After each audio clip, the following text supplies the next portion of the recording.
आज GST council की 54th meeting थी। आज के जीएसटी काउंसिल में एक बहुत महत्वपूर्ण एजेंडा था कि क्या जो एजुकेशनल इंस्टीट्यूशंस को, शिक्षण संस्थानों को रिसर्च के लिए ग्रांट मिलती है उस पर जीएसटी लगना चाहिए या नहीं लगना चाहिए। पिछले महीने अगस्त में केंद्र सरकार ने देश के कई बड़े शिक्षण संस्थानों को जीएसटी के नोटिस भेजे। इसमें आईआईटी दिल्ली, पंजाब यूनिवर्सिटी भी शामिल थे। तकरीबन 220 करोड़ के जीएसटी के नोटिस भेजे गए। ये मुद्दा आज जीएसटी काउंसिल में उठा कि क्या एजुकेशनल इंस्टीट्यूशन को जो रिसर्च ग्रांट मिलती है उन पर जीएसटी लगना सही है।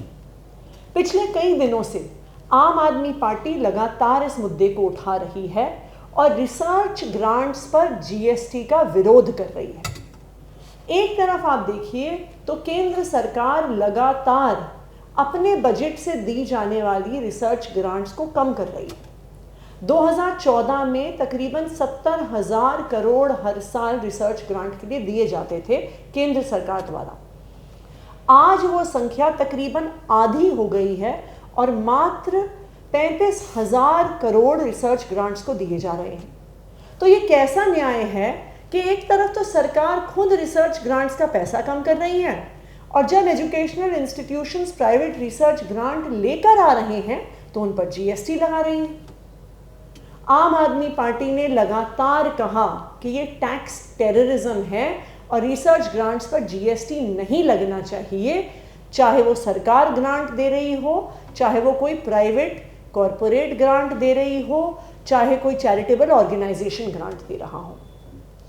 आज 54th जीएसटी काउंसिल की मीटिंग में इस मुद्दे को मैंने दिल्ली के वित्त मंत्री होने के नाते और हरपाल सिंह चीमा जी पंजाब के जो वित्त मंत्री हैं, हम दोनों ने इस मुद्दे को जीएसटी काउंसिल की मीटिंग में उठाया और ये मांग करी कि एजुकेशनल इंस्टीट्यूशंस को मिली किसी भी रिसर्च ग्रांट पर जीएसटी नहीं लगना चाहिए।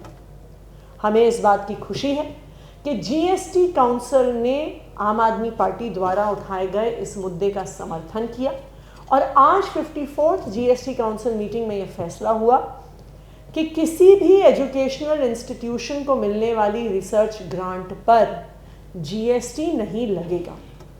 ये फैसला देश के विकास के लिए एक बहुत महत्वपूर्ण फैसला है, क्योंकि आज जो एजुकेशन इंस्टीट्यूशंस में रिसर्च हो रही है वो आने वाले समय में हमारे देश के विकास में कंट्रीब्यूट करेगी, देश को आगे बढ़ाने में कंट्रीब्यूट करेगी। तो इसलिए ये आज पूरे देश की जीत है कि एजुकेशनल इंस्टीट्यूशंस पे जो रिसर्च ग्रांट मिलती है उन पर जीएसटी नहीं लगेगा। धन्यवाद।